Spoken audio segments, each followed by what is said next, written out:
Ini adalah trofi yang diraih Barcelona pada tahun 2009, yang menjadikan mereka tim pertama dalam sejarah yang meraih 6 gelar dalam satu musim. Dan ini adalah sosok di balik prestasi gemilang tersebut, Josep Guardiola. Pria yang mendominasi Eropa dengan taktik briliannya. Sebuah pendekatan taktik yang kemudian menjadi standar baru dalam sepak bola modern.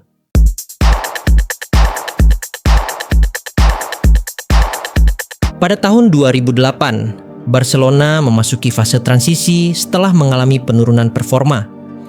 Manajemen kemudian menunjuk Guardiola sebagai pelatih kepala menggantikan Frank Rijkaard.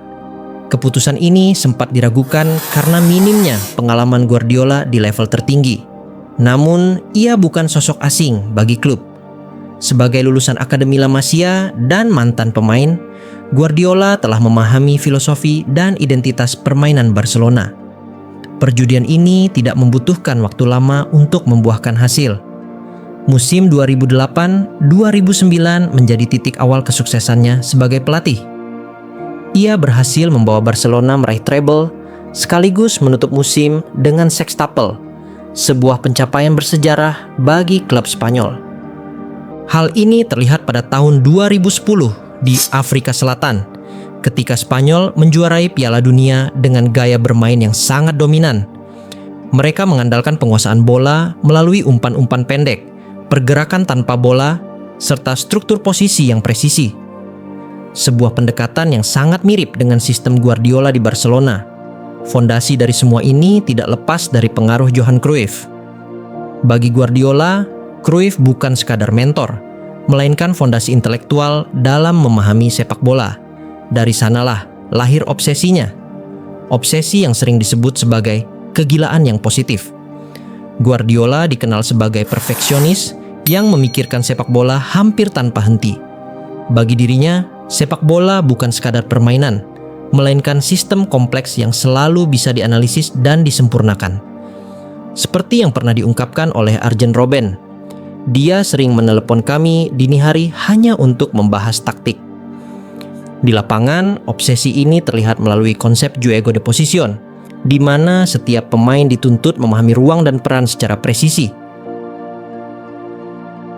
Tahun 2013, setelah sukses besar bersama Barcelona, Pep memutuskan terbang ke Jerman. Ia ditunjuk menggantikan Jupp Heynckes, yang sukses membawa Bayern Munich berdiri di puncak dunia. Di bawah asuhannya, Bayern adalah mesin yang sempurna, kuat, efisien, dan mematikan. Di tangannya, Bayern berubah menjadi laboratorium taktik yang kompleks. Latihan menjadi sangat mendetail, struktur lama dibongkar habis. Pemain dituntut memiliki pemahaman intelektual yang lebih tinggi terhadap permainan. Dalam periode ini, kita melihat Philipp Lahm, salah satu bek kanan terbaik dunia, tiba-tiba bertransformasi menjadi gelandang tengah. Formasi menjadi cair, bek bisa menjadi penyerang, dan posisi pemain terus berotasi demi mencari ruang. Bagi banyak orang, ini adalah revolusi yang indah, namun bagi yang lain, ini dianggap terlalu rumit. Hasilnya, di Jerman mereka tidak tersentuh. Dominasi Bundesliga diraih dengan kontrol permainan yang nyaris absolut dan konsistensi luar biasa. Namun, panggung Eropa menyajikan cerita yang berbeda. 3 musim berturut-turut, mimpi Bayern mendominasi Eropa terhenti di semifinal. Oleh Real Madrid pada 2014, Barcelona pada 2015, dan Atletico Madrid pada 2016. Label gagal pun mulai melekat. Meskipun ia memenangkan banyak trofi domestik, ekspektasi untuk menjadi penguasa Eropa tetap tak tercapai. Meski begitu, banyak orang menyebut era Pep di tanah Bavaria bukanlah sebuah kegagalan. Ini adalah fase krusial dalam evolusi seorang Pep Guardiola. Disinilah ia bereksperimen dan menguji batas ide-idenya.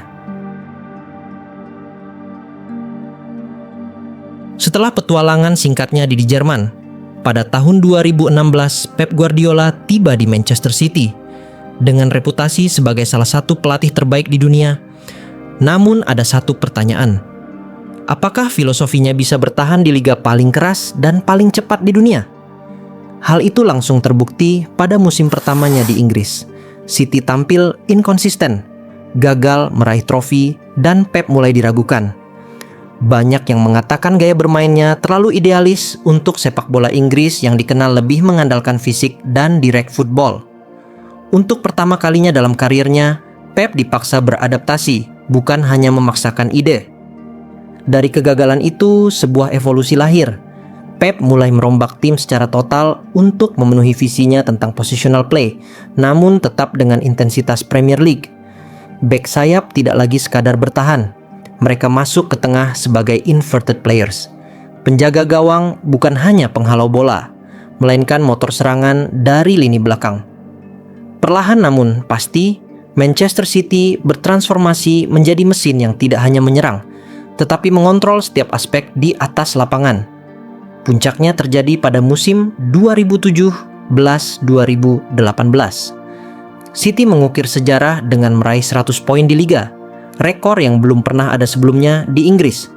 Sejak saat itu, City bukan lagi sekadar penantang. Mereka menjadi penguasa modern sepak bola Inggris, yang mencetak sejarah sebagai tim pertama dalam sejarah sepak bola Inggris yang memenangkan 4 gelar Premier League berturut-turut. Namun, ada satu bayangan yang terus menghantui Pep Guardiola kemanapun ia pergi. Selama bertahun-tahun, Manchester City selalu menjadi kandidat kuat menjadi penguasa Eropa. Tetapi, mereka berulang kali gagal di momen krusial. Kritik terhadap Pep tak terelakkan. Banyak orang menilai Pep terlalu banyak bereksperimen di pertandingan penting. Hingga akhirnya, pada musim 2022-2023, segalanya berubah. Manchester City tidak hanya memenangkan Liga Champions, tetapi juga meraih treble, menyatukan dominasi domestik dan Eropa dalam satu musim bersejarah. Kemenangan ini bukan sekadar trofi, melainkan validasi atas seluruh proses panjang yang dibangun Pep sejak hari pertamanya di Inggris. Sistemnya mencapai bentuk paling matang, fleksibel, presisi. Hari ini, Manchester City di bawah Pep Guardiola bukan sekadar tim yang sukses, tetapi sebuah dinasti.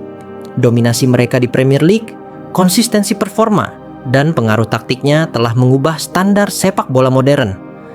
Apa yang dulu diragukan, kini menjadi blueprint yang ditiru banyak tim di seluruh dunia. Dan seperti biasa, Pep tidak berhenti di sana. Karena bagi dirinya, sepak bola bukanlah tujuan akhir, melainkan proses yang terus berevolusi. Pendekatan ini membuat Guardiola berani bereksperimen. Dari mengubah posisi pemain hingga menghilangkan striker tradisional melalui konsep false nine. Di Manchester City, fleksibilitas ini mencapai puncaknya. Bek bisa menjadi gelandang dan bek sayap bergerak ke tengah untuk menciptakan keunggulan posisi. Semua ini bukan eksperimen acak, melainkan bagian dari upaya sistematis untuk mengontrol permainan sepenuhnya. Pep Guardiola tidak hanya sukses meraih trofi, tetapi juga menciptakan standar baru dalam sepak bola modern. Pendekatannya dalam penguasaan bola, pressing tinggi, dan fleksibilitas posisi telah mengubah cara banyak tim bermain. Apa yang dulu dianggap tidak lazim, kini justru menjadi kebiasaan. Build up dari lini belakang, rotasi posisi yang dinamis, hingga peran kiper dalam distribusi bola. Semuanya kini menjadi bagian dari standar permainan modern. Nama-nama seperti Mikel Arteta, Enzo Maresca, hingga Vincent Kompany mulai mengadopsi pendekatan serupa. Sebuah permainan yang fleksibel, terstruktur, dan berbasis kontrol ruang. Dan di titik inilah, pengaruh Guardiola menjadi lebih dari sekadar taktik. Ia berubah menjadi sebuah standar yang diikuti oleh hampir seluruh dunia sepak bola. Namun, di balik kesempurnaannya di lapangan, Guardiola tidak lepas dari kontroversi. Obsesi terhadap sepak bola kerap melampaui batas profesional, hingga berdampak pada kehidupan pribadinya. Hal ini terbukti setelah lebih dari 3 dekade bersama, hubungan rumah tangganya dikabarkan berakhir. Dengan salah satu faktor yang disebut adalah fokusnya yang berlebihan pada sepak bola. Di dalam tim, obsesi itu tercermin melalui keputusan-keputusan ekstrim. Ia tidak ragu melepas pemain besar demi sistem yang ia bangun. Contohnya, ketika di Barca, ia memberi ruang penuh bagi Lionel Messi dan melepas pemain seperti Ronaldinho. Pendekatan ini juga terlihat dari kebiasaannya menganalisis taktik tanpa henti, bahkan di luar jam normal. Obsesi tersebut kembali terlihat saat City mengalami penurunan performa. Guardiola tetap menggelar latihan pada hari Natal dan meminta pemain termasuk Erling Haaland untuk tetap fokus dalam pemusatan latihan. Ini menunjukkan satu hal, tidak ada kompromi dalam mengejar kesempurnaan. Namun, dominasi Pep dalam sepak bola ini memunculkan kritik. Banyak yang merasa sepak bola modern mulai kehilangan keindahannya. Jika dulu kita menikmati kreativitas dan kejutan dari pemain seperti Ronaldinho, Zinedine Zidane, hingga Ronaldo Nazario. Kini permainan terasa lebih sistematis dan kaku. Segalanya terstruktur, dari build up, rotasi posisi, hingga cara mencetak gol. Pengaruh Pep Guardiola membuat banyak tim bermain dengan pendekatan yang serupa. Bahkan Lionel Messi pernah menyinggung hal ini. Akibatnya, sepak bola menjadi lebih efektif, namun juga lebih seragam dan mudah diprediksi. Ketika melihat Guardiola, kita sebenarnya sedang menyaksikan sosok arsitek yang tidak pernah puas dengan kata cukup. Sejak sukses di Barcelona, ia menetapkan standar yang sulit dikejar oleh pelatih lain. Namun, di balik kesuksesan itu, ada harga yang harus dibayar. Obsesi terhadap kesempurnaan di lapangan seringkali menuntut pengorbanan besar di luar lapangan. Pada akhirnya, warisan Pep Guardiola adalah sebuah paradoks. Di satu sisi, ia adalah guru bagi generasi pelatih modern. Taktiknya menjadi standar baru dalam sepak bola. Namun di sisi lain, dominasi sistem yang ia ciptakan membuat permainan terasa lebih mekanis dan terkadang membosankan. Kita mulai merindukan kebebasan, kejutan, dan keindahan sederhana dalam sepak bola. Namun suka atau tidak, Guardiola telah mengubah wajah sepak bola selamanya. Ia membuktikan bahwa dengan sedikit kegilaan dan obsesi, sepak bola bisa berkembang dari sekadar permainan menjadi sebuah sistem yang bisa dipelajari.